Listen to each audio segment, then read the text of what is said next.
ये वीडियो आप लोग के रिवीजन के लिए रहने वाला है, जिस वीडियो को देखकर आपका फिजिक्स का एक तगड़ा रिवीजन हो जाएगा। तो चलिए स्टार्ट करते हैं।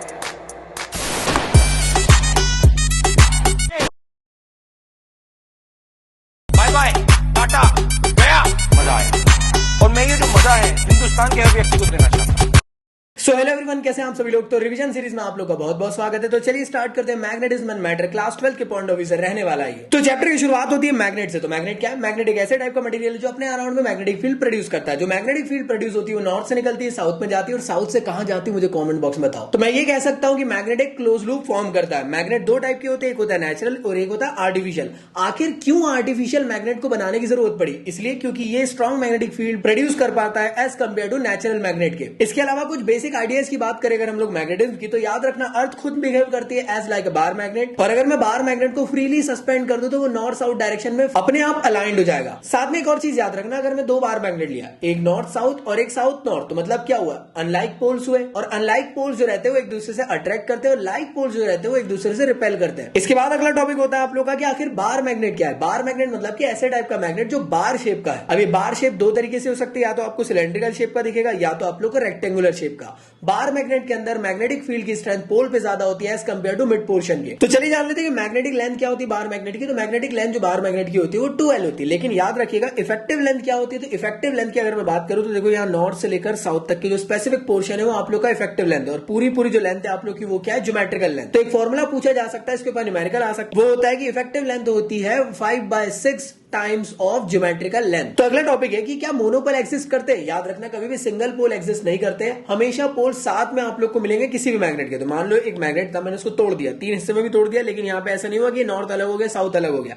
तीन टुकड़े भी हो गए तो तीन नए नए नॉर्थ साउथ यहाँ पे पोल्स क्रिएट हो गए। तो पोल स्ट्रेंथ क्या है? अरे भाई स्पेसिफिक पोल की स्ट्रेंथ बता रही कितना ज्यादा वो अट्रैक्ट कर सकता है किसी भी मटेरियल को अपने तरफ। इसकी ऐसा यूनिट एम्पियर मीटर होती है। नॉर्थ के लिए आप लोग पोल स्ट्रेंथ को पॉजिटिव एम से डिनोट करते हैं, साउथ के लिए आप लोग नेगेटिव एम से डिनोट करते हैं, लेकिन स्मॉल एम की बात हो रही है। इसी के साथ साथ अगर मैं बात करता हूं Coulomb's law of magnetic force, तो वो क्या होता है? वो होता है आप लोग का F which is equal to K M1 M2 upon R square। वहां पे चार्जेस थे तो चार्जेस को रिप्लेस कर दिया गया यहाँ पे पोल स्ट्रेंथ से। और यहाँ पे जो K की वैल्यू होती है कमेंट बॉक्स में मुझे बताओ। तो नेक्स्ट होता है मैग्नेटिक डायपोल मोमेंट। इसको हम लोगों ने चैप्टर 4 में पढ़ चुके। तो अगला टॉपिक है मैग्नेटिक फील्ड लाइंस। तो मैग्नेटिक फील्ड लाइंस एक ऐसे टाइप की इमेजिनरी फील्ड होती है जो हर मैग्नेट के अराउंड में प्रोड्यूस होती है, जो नॉर्थ से निकलती है साउथ में जाती है, फिर साउथ से नॉर्थ की तरफ। तो मैं कह सकता हूँ क्लोज लूप फॉर्म करते हुए मैग्नेट के अंदर चलती है। लेकिन इलेक्ट्रिक चार्जेस में चार्जेस के बीच में टर्मिनेशन हो रहा था। इलेक्ट्रिक फील्ड में पॉजिटिव से फील्ड निकल रही थी, नेगेटिव में जाकर टर्मिनेट हो रही थी। लेकिन यहाँ पे क्लोज लूप बनता है, याद रखना। साथ में याद रखिएगा जितना ज्यादा आप पोल के करीब होगे मैग्नेटिक फील्ड की मैग्नीट्यूड वहां पे ज्यादा रहेगा, स्ट्रेंथ ज्यादा रहेगी एज कंपेयर टू अगर आप लोग कहीं दूर जाते हो मैग्नेट से। तो इसके अलावा मैग्नेटिक फील्ड लाइन कभी एक दूसरे को क्रॉस नहीं करती है। तो याद रखना अगला जो टॉपिक है ये इलेक्ट्रिक डायपोल मूवमेंट वाले टॉपिक से काफी ज्यादा रिलेट करता है। यहाँ पे मैग्नेटिक डायपोल मूवमेंट होती है। तो आप लोगों ने क्या करें, मैग्नेटिक डायपोल को लिए और उसके एक्सियल लेंथ पर पता करने चाह रहे हो कि कितनी यहाँ पे आप लोग को मैग्नेटिक फील्ड मिल रही है। सेम कॉन्सेप्ट जैसे इलेक्ट्रिक फील्ड में निकालते सब कुछ सेम है।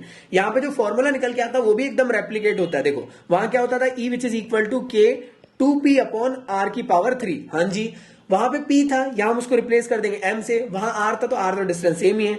वहां पे K की वैल्यू 1/4 एप्सिलॉन नॉट, यहाँ पे μ0/4। तो यहाँ पे जो मैग्नेटिक फील्ड की वैल्यू मिलेगी आप लोग को एक्सियल लेंथ पे मैग्नेटिक डायपोल की वो मिलेगी μ0/4 2m/r की पावर 3। और अगर मैं बात करता हूं कि कितनी मैग्नेटिक फील्ड की वैल्यू मिलेगी हमें इक्वेटोरियल पोजीशन में, तो सेम जैसे पहले चैप्टर में डिराइव करते सेम वैसे ही करते हुए चलना है। आप लोग की जो वैल्यू निकल के आएगी μ0/4 m/r की पावर 3 आई। और वहां कितनी आई थी? वहां आई थी 1/4 एप्सिलॉन नॉट P/r की पावर 3। अगला टॉपिक है आप लोगों का torque on a magnetic dipole movement in a uniform magnetic field. जैसे वहां पे आप लोगों ने इलेक्ट्रिक फील्ड के अंदर एक डायपोल को रख दिए थे तो टॉर्क जनरेट हो गया था, सेम टू सेम यहाँ पे भी ऐसे होगा। आप यहाँ पे मैग्नेटिक फील्ड में एक मैग्नेटिक डायपोल को रख दोगे तो उसके अंदर टॉर्क जनरेट हो जाएगा। पहली चीज यहाँ पे फोर्स कितना लगेगा, वहां लग रहा था QE, यहाँ पे Q को रिप्लेस किया गया है M से और E को रिप्लेस किया गया B से, इसलिए यहाँ पे जो फोर्स लग रहा है वो है कितना? MB, जैसे आप देख रहे होंगे। तो यहाँ पे भी MB, यहाँ पे भी MB, तो दोनों तरफ से फोर्स लग रहा है, इस वजह से टॉर्क जनरेट हो जाएगा, अपने आप गोल गोल गोल गोल घूमने लग जाएगा।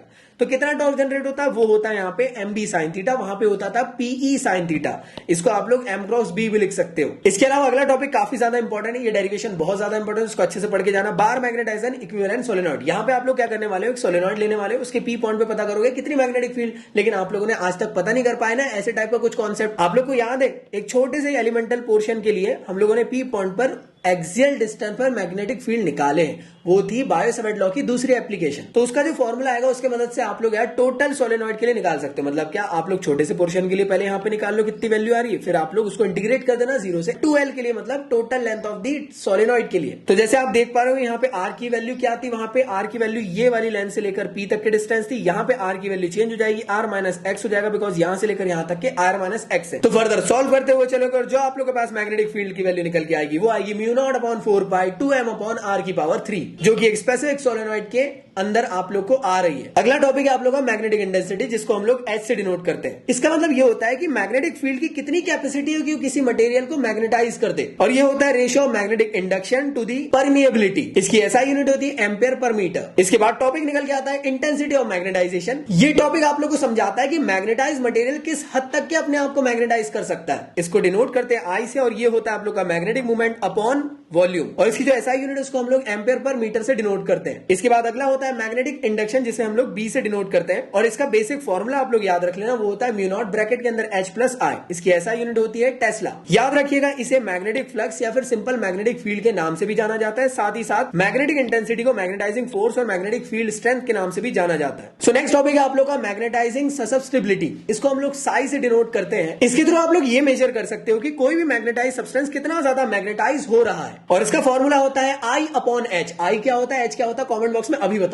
इसके साथ साथ अगला टॉपिक है मैग्नेटिक परमिटिविटी, नहीं मैग्नेटिक परमिएबिलिटी, जिसको हम लोग डिनोट करते हैं B अपॉन H से, या फिर इसको हम लोग रिलेटिव परमिएबिलिटी के फॉर्म में लिखते हैं म्यू अपॉन म्यू नॉट के फॉर्म में। साथ ही साथ relation between magnetic permeability and magnetic susceptibility के बीच में होता है mu r which is equal to 1 plus psi m। इसके बाद अगले टॉपिक निकल के आता है मैग्नेटिक प्रॉपर्टी ऑफ मटेरियल। सबसे पहला होता है डायमैग्नेट। डायमैग्नेट एक ऐसे टाइप का मटेरियल होता है जिसको अगर आप मैग्नेटिक फील्ड में रखते हो तो ये अपने आप उससे रिपेल होने की कोशिश करता है। पैरामैग्नेटिक एक ऐसे टाइप का सब्सटेंस है जो यार फूफा जी की तरह, खाना भी है लेकिन बुरा भी मानना है। मतलब क्या, अगर आप इसको मैग्नेटिक फील्ड में रख दोगे तो ये कहेगा ठीक है हो जाते हैं मैग्नेटाइज, इसलिए इसे वीकली मैग्नेटाइज कहते हैं। अगला होता है फेरोमैग्नेटिज्म। ये बहुत ज्यादा स्ट्रांगली मैग्नेटाइज होता है, मतलब कि अगर आपने इसको मैग्नेटिक फील्ड में रखे तो ये स्ट्रांगली मैग्नेटाइज होता है। डायमैग्नेट में परमिएबिलिटी की वैल्यू 1 से लेस होती है, पैरामैग्नेटिक में परमिएबिलिटी की वैल्यू आप लोग को 1 से ज्यादा मिलती है, और फेरोमैग्नेटिज्म में परमिएबिलिटी की वैल्यू 1 से बहुत बहुत बहुत ज्यादा होती है। साथ ही साथ यहाँ पे ससेप्टिबिलिटी की वैल्यू नेगेटिव और साथ ही साथ स्मॉल होती है डायमैग्नेट में। पैरामैग्नेट में स्मॉल होती है लेकिन पॉजिटिव वैल्यू आपको मिलती है, और ससेप्टिबिलिटी यहाँ पे टेम्परेचर के इनवर्सली प्रोपोर्शनल होती है according to the Curie's law. और ससेप्टिबिलिटी की वैल्यू फेरोमैग्नेटिज्म के अंदर लार्ज होती है, पॉजिटिव वैल्यू मिलती है, और क्यूरी वेसिस लॉ के अकॉर्डिंग ससेप्टिबिलिटी की वैल्यू डायरेक्टली नहीं इनवर्सली प्रोपोर्शनल होती है 1 अपॉन T माइनस TC के, और TC क्या होता है, that is the curies temperature. याद रखना, क्यूरीज टेम्परेचर में फेरोमैग्नेटिक मटेरियल पैरामैग्नेटिक मटेरियल में कन्वर्ट हो जाता है। साथ ही साथ डायमैग्नेट के अंदर मैग्नेटिक मूवमेंट की वैल्यू 0 होती है, और पैरामैग्नेट और साथ ही साथ फेरोमैग्नेट में आप लोग को परमानेंट मैग्नेटिक मूवमेंट की वैल्यू मिलती है। साथ ही साथ डायमैग्नेटिक में आप लोग देख रहे होंगे यहाँ पे मैग्नेटिक फील्ड दूर दूर जाने की कोशिश कर रही है, पैरामैग्नेटिक में थोड़ी करीब आने की कोशिश कर रही है क्योंकि ये वीकली मैग्नेटाइज है, और फेरोमैग्नेट में आप लोग देख रहे होंगे मैग्नेटिक फील्ड कुछ ज्यादा ही अंदर तक चली गई है।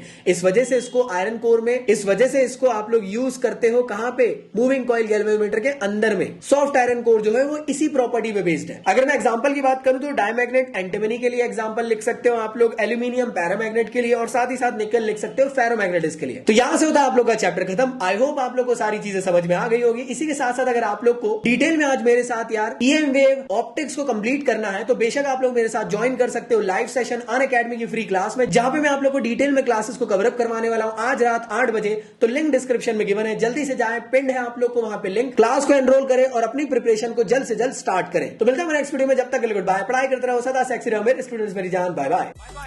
टाटा गया, मजा आया। और मैं ये जो मजा है हिंदुस्तान के हर व्यक्ति को देना चाहता हूं।